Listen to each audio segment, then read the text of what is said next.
नमस्कार, स्वागत है आप सभी का हमारे इस खास कार्यक्रम आज के एजेंडा में। मैं हूं जया सिन्हा और अगले आधे घंटे में बात होगी उन खबरों की जिन पर आज रहेगी हमारी नजर। तो शुरुआत करते हैं और देखते हैं क्या है खास आज के एजेंडा में।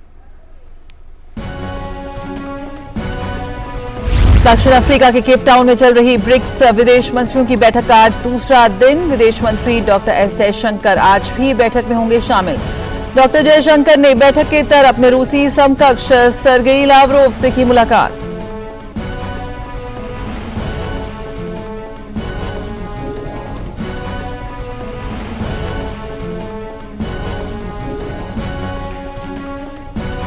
मध्य प्रदेश के अमरकंटक में चल रहे 2 दिवसीय Y20 परामर्श का आज अंतिम दिन।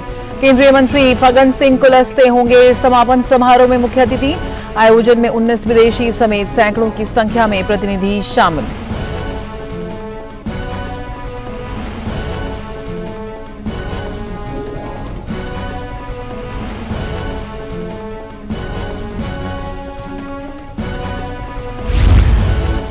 और खेलो इंडिया यूनिवर्सिटी गेम्स में पंजाब यूनिवर्सिटी ने दबदबा कायम रखते हुए पदक तालिका में शीर्ष स्थान रखा बरकरार। आज वेट लिफ्टिंग, मुक्केबाजी, बैडमिंटन, योगा और जूडो की स्पर्धाएं होंगी आयोजित।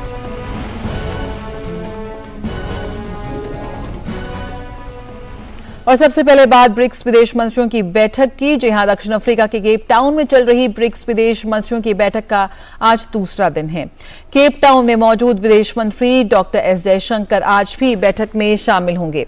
इससे पहले कल ब्रिक्स देशों के विदेश मंत्रियों की बैठक में अपने शुरुआती संबोधन में जयशंकर ने आतंकवाद को अंतर्राष्ट्रीय शांति और सुरक्षा के लिए एक बड़े खतरों में से एक बताया। उन्होंने कहा कि सभी देशों को आतंकवाद के वित्तपोषण और प्रचार के खिलाफ सख्त कदम उठाने चाहिए। जयशंकर ने यह भी कहा कि आतंकवाद के सभी रूपों और अभिव्यक्तियों से मुकाबला किया जाना चाहिए और इसे किसी भी परिस्थिति में माफ नहीं किया जाना चाहिए।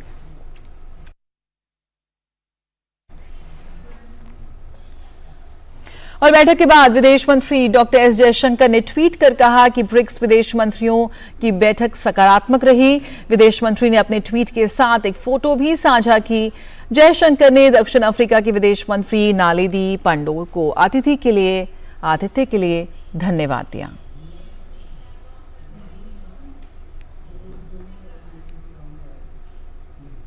विदेश मंत्री एस जयशंकर ने केप टाउन में रूस के विदेश मंत्री सर्गेई लावरोव से मुलाकात की। इस दौरान रूस के विदेश मंत्री से चर्चा में द्विपक्षीय मामले, ब्रिक्स, G20 और SCO से संबंधित मुद्दे शामिल रहे। और इस पूरी बैठक पर और जानकारी लेते हैं संवाददाता मेघना देव से। मेघना, सबसे पहले बात यहां पर प्रधानमंत्री के यहाँ पे विदेश मंत्री के संबोधन की करना चाहेंगे। आतंकवाद को लेकर एक बार फिर वैश्विक मंच पर यहाँ पर कड़े शब्दों में अपनी आवाज उठाई है भारत ने। किस तरह से देखते हैं आप विदेश मंत्री एस जयशंकर के इस वक्तव्य को और क्या कुछ जो उन्होंने और कहा आतंकवाद के मुद्दे पर? देखिए, सबसे पहले तो ये जो ब्रिक्स फॉरेन मिनिस्टर्स की मीटिंग है, ये समिट इम्पोर्टेंट है कि समिट से पहले जो एजेंडा है, जो सेक्टर्स है, जिन विषयों पर बातचीत होती है, वो साफ तौर पर में उस पर बात। दूसरा तो डॉक्टर एस कहा किस तरह से सिक्योरिटी सभी को बेहतर उसके साथ आप कह रहे हैं की बात करी, आतंकवाद की बात की, अंतर्राष्ट्रीय। मेघना की आवाज हम तक सही तक पहुंच नहीं पा रही है। लगातार हम इस मुद्दे पर बात करते रहेंगे लेकिन इस खबर पर रुकते हैं एक छोटे से ब्रेक के लिए।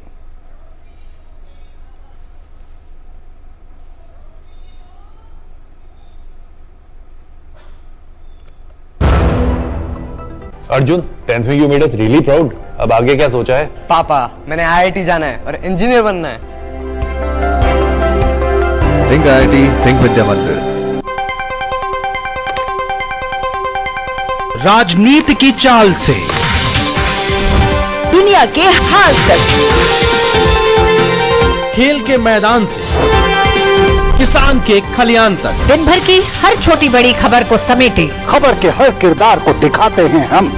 डीडी न्यूज का प्राइम टाइम शो, सटीक और भरोसेमंद खबरें। खबर ही नहीं, खबर का विश्लेषण भी। नए तेवर, नए कलेवर, नई धार और नई रफ्तार के साथ देखिए न्यूज नाइट हर रात 8 बजे सिर्फ डीडी न्यूज पर। तो ब्रिक्स विदेश मंत्रियों की बैठक में शामिल हुए विदेश मंत्री एस जयशंकर। क्या कुछ खास हो रहा है इस ब्रिक्स विदेश मंत्रियों की बैठक में, जानने की कोशिश करते हैं। मेघना देव इस वक्त हमारे साथ जुड़ी हुई हैं। जी मेघना, किस प्रमुख एजेंडे के साथ ये तमाम देश एकजुट हुए हैं इस मंच पर? हम जिस तरीके से बात कर रहे थे कि इंटरनेशनल पीस और सिक्योरिटी के बारे में विदेश मंत्री डॉक्टर एस जयशंकर ने बात की है, उसके साथ ही उन्होंने कहा है कि आतंकवाद के इस जो परेशानी है, जो चुनौती है, उसको बहुत ज्यादा उससे निपटने के लिए मेजर्स लेने की आवश्यकता है, उसके फाइनेंसिंग को लेकर और प्रोपेगेंडा को लेकर। और ऐसे भी लोग जो इसकी फाइनेंसिंग को सपोर्ट कर रहे हैं, वो भी एक इम्पोर्टेंट एस्पेक्ट है कि जो टेररिज्म के फाइनेंसिंग को सपोर्ट कर रहे हैं, ऐसे ये भी एक मेजर है जो लेने की आवश्यकता है कि कैसे इसे रोका जा सके। तो उसके साथ ही उन्होंने लाइफ के बारे में बात किया कि कैसे ब्रिक्स जो ग्रुपिंग है उसको आगे आकर लाइफस्टाइल फॉर एनवायरनमेंट इनिशिएटिव जो भारत ने टेबल किया है उसे सपोर्ट करने की आवश्यकता है, जो ब्रिक्स को सपोर्ट करना चाहिए। उसके साथ ही अगर हम बात करें तो उन्होंने इंटरनेशनल ईयर ऑफ मिलेट्स का भी जिक्र किया है।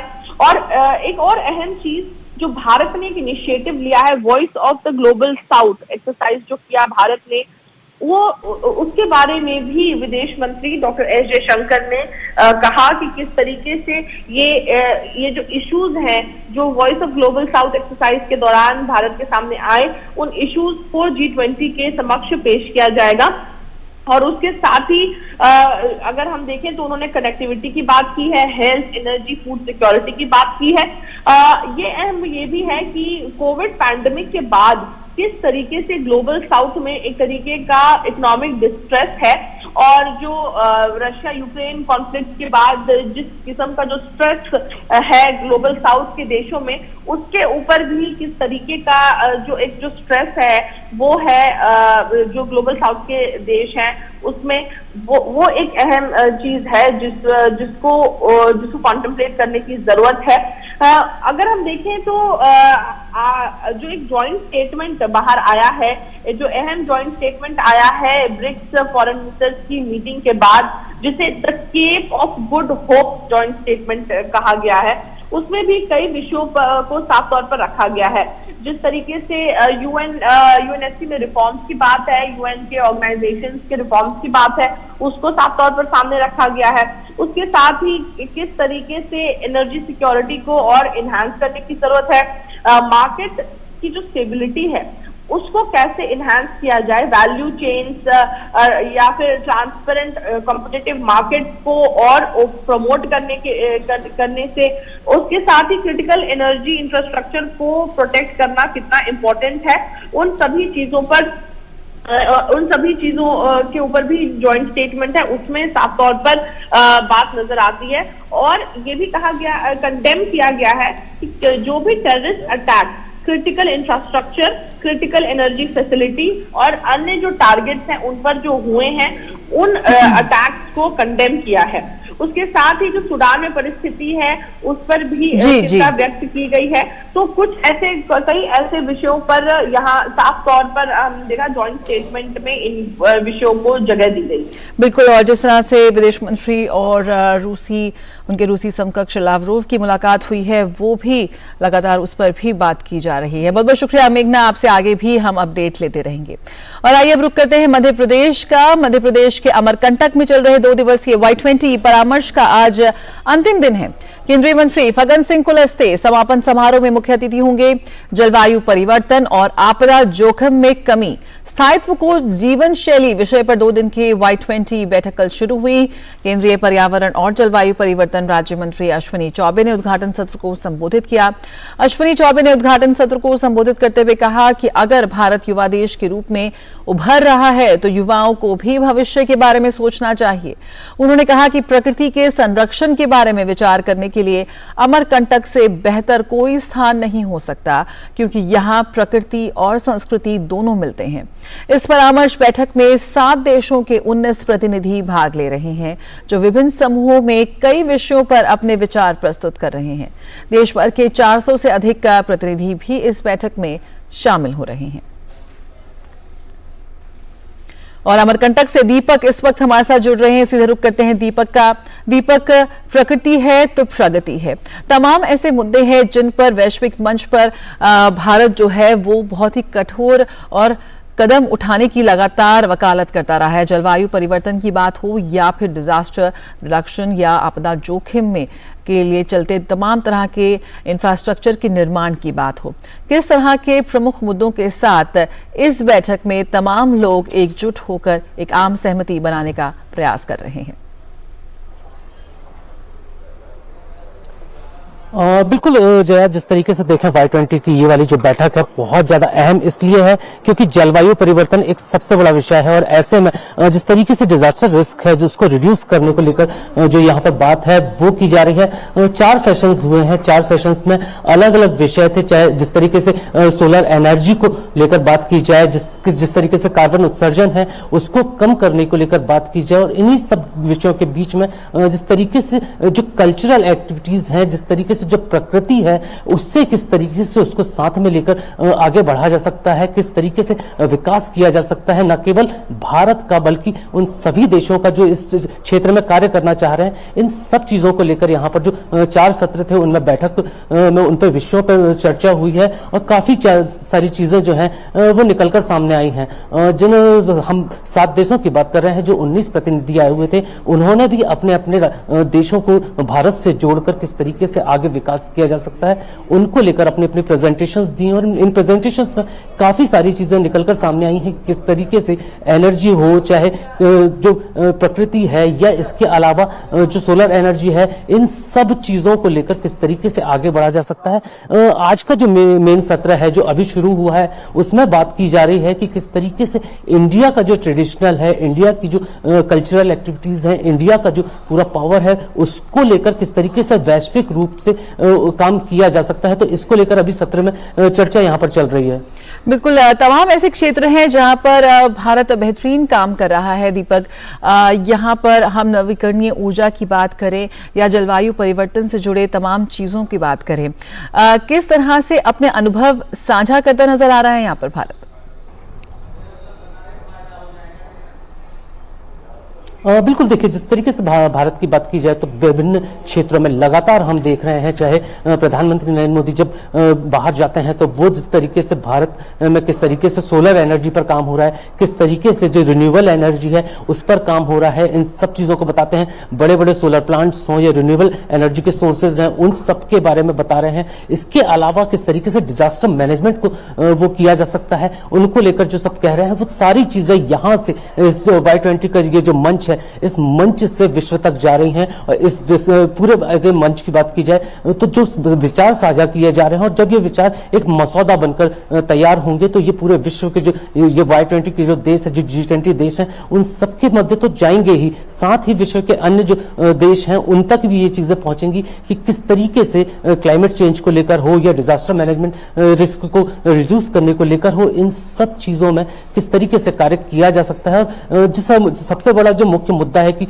2070 तक किस तरीके से कार्बन उत्सर्जन को कम से कम करना है, जिससे कि एक नए विश्व का निर्माण हो सके, एक अच्छा विश्व जो है, एक अच्छी पर्यावरण जो है वो पूरे विश्व को मिल सके। इन सब चीजों को लेकर भी इस पूरे मंच पे चर्चा की जा रही है। बिल्कुल, तमाम स्टेक होल्डर्स यहाँ पर एकजुट हुए हैं इस मंच पर, Y20 के मंच पर। किस तरह से युवाओं को और ज्यादा इंगेज किया जाए, उन्हें उनकी जो युवा शक्ति है, जोश है, वो और ज्यादा इस्तेमाल हो, भविष्य के लिए एक रोड मैप बनाने के लिए वो किस तरह से मुमकिन होगा, कैसे हम युवाओं को और जोड़ सकते हैं महत्वपूर्ण मुद्दों के जरिए? बिल्कुल, जिस तरीके से अलग अलग कॉम्पिटिशन्स हुए जया, और अलग अलग क्षेत्रों से यहाँ पे 400 से ज्यादा युवा जो हैं वो अलग अलग विश्वविद्यालयों से यहाँ पर पहुंचे हैं, और वो सभी इन सब चीजों को सुन रहे हैं, इन सब बातों को जान रहे हैं, जो अलग अलग प्रेजेंटेशंस हो रही हैं उनको समझ रहे हैं, उनसे वो जान पा रहे हैं कि किस तरीके से उनकी जो युवा शक्ति है, जो भारत एक युवा देश है, ये युवा शक्ति किस तरीके से आगे बढ़ सकती है, किस तरीके से न केवल देश को बल्कि पूरी दुनिया को आगे बढ़ा सकती है और एक बेहतर भविष्य जो है उसका निर्माण कर सकती है। ये सारी चीजें यहां से अब जा रही हैं। जी, तो अमरकंटक में Y20 की बैठक यहाँ पर जारी है, आज उसका अंतिम दिन है। बहुत बहुत शुक्रिया दीपक, फिलहाल इस जानकारी के साथ जुड़ने के लिए। तो किस तरह से हम जलवायु परिवर्तन की बात करें या आपदा जोखिम की बात करें, तमाम देश कैसे तैयार हो सकते हैं भविष्य के लिए, इन चुनौतियों से निपटने के लिए एक अहम सत्र यहाँ पर मध्य प्रदेश अमरकंटक में इसका आयोजन किया जा रहा है। और आइए बात करते हैं एजेंडा में खेलो इंडिया यूनिवर्सिटी गेम्स की, जिसके शीर्ष स्थान के लिए संघर्ष तेज हो गया है। पंजाब यूनिवर्सिटी ने गुरु नानक देव यूनिवर्सिटी और जैन यूनिवर्सिटी को पीछे छोड़ते हुए पदक तालिका में शीर्ष स्थान को बरकरार रखा है। आज वेटलिफ्टिंग, मुक्केबाजी, बैडमिंटन, योगा और जूडो की स्पर्धाएं होंगी। इसके अलावा फेंसिंग और फुटबॉल का भी आयोजन किया जाएगा। विकास सिंह हमारे साथ जुड़ रहे हैं लखनऊ से। विकास, सबसे पहले बताइए, अगर हम आज की लाइनअप की बात करें तो क्या कुछ लाइनअप है, किस तरह से तमाम जो प्लेयर्स हैं, खिलाड़ी हैं, वो आज अपना दमखम दिखाते नजर आएंगे? कौन कौन से ऐसे इवेंट्स हैं जो आज आयोजित किए जाएंगे? बिल्कुल, आज के इवेंट कह दे, क्योंकि अब खेलो इंडिया यूनिवर्सिटी गेम अपने अंतिम पड़ाव पे पहुंच चुका है। कल उसका समापन होगा और आज फुटबॉल के फाइनल खेले जाएंगे, तलवारबाजी के फाइनल खेले जाएंगे, इसके साथ निशानेबाजी का भी आज फाइनल है और खासतौर से मुक्केबाजी और वेट लिफ्टिंग का फाइनल है। तो निश्चित रूप से सबकी निगाहें आज फुटबॉल पे होंगी। फुटबॉल का फाइनल चल रहा है। कल हमने देखा देर शाम हॉकी के फाइनल में किस तरीके से पंजाबी यूनिवर्सिटी ने एकदम अंतिम सेकंड में गोल मारकर शूट आउट पे मुकाबला ले गई और रोमांचक मुकाबले में पंजाबी यूनिवर्सिटी को ने गोल्ड मेडल जीता।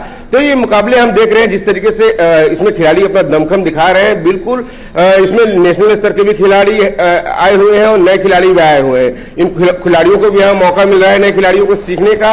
और रही आज की बात, तो हम देख रहे थे इस पूरे मुकाबले के आयोजन को हम देख रहे हैं उत्तर प्रदेश में खेलो इंडिया यूनिवर्सिटी गेम के तीसरे संस्करण को। तो निश्चित रूप से उत्तर प्रदेश में खेलों को एक नई पहचान मिल रही है। अब तक का उत्तर प्रदेश में ये खेलों को लेकर सबसे बड़ा आयोजन है और जिस तरीके से 4700 से अधिक खिलाड़ी इसमें भाग लिए देश भर से आए, तो कहीं ना कहीं यहाँ के लोगों को वहां के लोगों से अनुभव साझा करने का मौका मिला और यहाँ के लोगों को भी इस आयोजन में शामिल होकर एक बड़ा अनुभव मिला। और निश्चित रूप से आने वाले समय में अंतर्राष्ट्रीय स्तर पर जो प्रतियोगिताएं आयोजित होंगी उनमें उत्तर प्रदेश की भागीदारी काफी ज्यादा बढ़ेगी। जिस तरीके से काम हो रहा है, हमने उद्घाटन सत्र से देखा जब प्रधानमंत्री नरेंद्र मोदी ने इसका उद्घाटन किया था, आह्वान किया था, जिस तरीके से खेलो जी भर के खेलो। तो ये खेल है, यहाँ पर हार भी होती है, यहाँ पर जीत भी होती है, कोई जीतता है तो कोई सीखता है। और ये खिलाड़ियों के चेहरे पे हमने देखा कि हर खेल पे जो खिलाड़ियों ने प्रतिभाग लिया उनको प्रसन्नता हुई। यहाँ पर यहाँ के आयोजक जो थे उनके द्वारा जो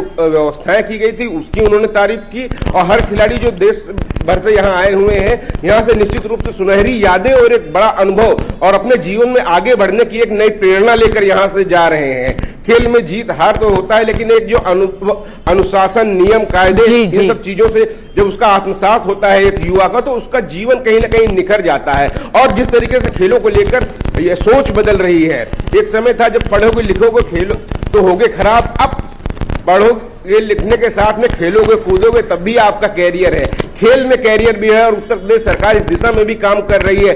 खिलाड़ियों को भी नौकरी देने का काम कर रही है, उनको बुनियादी सुविधाएं देने का काम कर रही है, इंफ्रास्ट्रक्चर पे काम किया जा रहा है। यहाँ तक कि प्रदेश के हर गांव में यह सुनिश्चित करने की व्यवस्था की गई है कि वहाँ खेल का मैदान हो, ब्लॉक लेवल पे मिनी स्टेडियम की व्यवस्था की गई है और हर जनपद स्तर पर एक अत्याधुनिक स्टेडियम की व्यवस्था की जाने की बात हुई है। और रही बात बिल्कुल, किस तरह से पूरे देश में जो खेल की भावना है उसको बढ़ाता है यहाँ पर नजर आ रहा है ये खेलो इंडिया यूनिवर्सिटी गेम्स। विकास, हम देख रहे हैं कई कुछ नए ऐसे गेम्स हैं जहां पर पहले भारतीय खिलाड़ियों की जो रिप्रेजेंटेशन थी वो थोड़ी कम थी, लेकिन हम यहाँ देख रहे हैं कि बहुत बेहतरीन प्रदर्शन निकल कर आ रहा है। हम बात करें रोइंग की, ऐसे तमाम ऐसे खेल हैं जहां से पूरे देश भर के छोटे छोटे इलाकों से बेहतरीन खिलाड़ी निकल कर आ रहे हैं। किस तरह से इसको देखते हैं कि खेलो इंडिया गेम्स ने सही मायने में जो हमारा हिडन टैलेंट है, जो हमारी छुपी प्रतिभा है और इन छुपे खिलाड़ियों को एक राष्ट्रीय मंच पर लाकर खड़ा कर दिया है। बिल्कुल सही बात है। छुपे हुए खिलाड़ियों को वो प्रतिभा जो हमारी गांव में रहती है, सुदूर रहती है, पहुंच नहीं पाती है या किन्हीं कारणों बस उसको अंतर्राष्ट्रीय राष्ट्रीय स्तर पर अपनी प्रतिभा दिखाने का मौका नहीं मिलता है, ऐसे में खेलो इंडिया यूनिवर्सिटी गेम एक बड़ा प्लेटफॉर्म है उनके लिए। आपने रोइंग की बात की, तो निश्चित रूप से हम ये बात कहेंगे कि जिस तरीके से रोइंग गोरखपुर में आयोजित की गई और वहां पर जिस तरीके से प्रतियोगियों ने भाग लिया, बिल्कुल वो प्रदर्शन सराहनीय और एक नई जगह भी, गोरखपुर को भी एक नई पहचान मिली। वैसे ही हम देख रहे थे यहाँ पे मुकाबले चाहे वह फेंसिंग के हो तो और तमाम ऐसे मुकाबले हैं जो उत्तर प्रदेश में आयोजित किए गए। मल्लखंब की बात करते हैं, एक ऐसा गेम जो भारतीय गेम है, उससे भी यहाँ के लोगों को रूबरू होने का मौका मिला, एक खेल को नई पहचान मिली और वो एक ऐसा खेल है जो हमारी संस्कृति का हिस्सा है। तो ऐसे तमाम सारे गेम आयोजित हुए जिसमें खिलाड़ियों ने अपना पूरा दमखम दिखाया और लोगों ने भी ये जाना, उन खिलाड़ियों के बारे में जाना। हम बात कर रहे हैं योग की, योग को भी इस बार खेल में शामिल किया गया है और वाराणसी में योग का आयोजन हो रहा है। तो कहीं ना कहीं ये सब सारी चीजें दर्शाती हैं कि खेलों के प्रति किस तरीके से काम किया जा रहा है, जो आने वाले भविष्य में भारत को बहुत खेलों में आगे ले जाएगा। अंतर्राष्ट्रीय स्तर पर हम देखते हैं कि अंतर्राष्ट्रीय स्तर पर विकसित देशों को देखते हैं, उनकी विकसित देशों में खेल काफी ऊपर होता है वहां पर, और वही निश्चित रूप से भारत भी उस दिशा में काफी आगे बढ़ रहा है। जब भारत के खेल अंतर्राष्ट्रीय स्तर पर भारत के खिलाड़ी मेडल जीत के लाएंगे, ये तैयारी, चूंकि खिलाड़ी कोई 1-2 दिन में तैयार नहीं होता है, एक नर्सरी उसके लिए होती है, 60 से 8-10 साल लग जाते हैं उसको वहां तक पहुंचते। तो जो सरकार की जो नीति है वो जो है काम जमीन पे दिखाई पड़ रही है। खेल को लेकर जो तैयारी है, खिलाड़ियों को लेकर जो बुनियादी सुविधाएं हैं, उनको नीचे से लेकर ऊपर तक लाने के लिए, उनको निखारने के लिए, उनको संवारने के लिए काम किए जा रहे हैं। बिल्कुल, और किस तरह से यहाँ पर जो तमाम देश की यूनिवर्सिटीज है उनके बीच कांटे की टक्कर चल रही है अंक तालिका में शीर्ष स्थान पर पहुंचने के लिए, वो वाकई काबिले तारीफ है। बहुत बहुत शुक्रिया विकास सिंह हमारे साथ जुड़ने के लिए। तो खेलो इंडिया यूनिवर्सिटी गेम्स जहां पर देश के कोने कोने से यहाँ पर खिलाड़ी पहुंचे हैं अपनी प्रतिभा दिखाने, अपना दमखम दिखाने, और एक बेहतरीन खेल यहाँ पर निकल कर आ रहा है सामने। सभी लोग इस वक्त देख रहे हैं, बहुत अच्छा इनको सपोर्ट मिल रहा है। जिस तरह से हम बात करें इंफ्रास्ट्रक्चर की या फिर बात करें सुविधाओं की, उस प्रोत्साहन की, उस दिशा की, उस अवसर की, उस मौके की, वो तमाम चीजें हैं जो यहां पर खिलाड़ियों को मिल रही हैं। और बस यहां पर खिलाड़ियों को सिर्फ एक राष्ट्रीय मंच ही नहीं, बल्कि अब उनका जो नजर होनी चाहिए, जो गोल होना चाहिए, वो होना चाहिए कि कैसे वो वैश्विक मंच पर, एक अंतर्राष्ट्रीय मंच पर भारत का नाम रोशन कर सके। इसी के साथ आज के एजेंडा में फिलहाल इतना ही। खबरों का सिलसिला जारी रहेगा। मुझे दीजिए इजाजत। नमस्कार।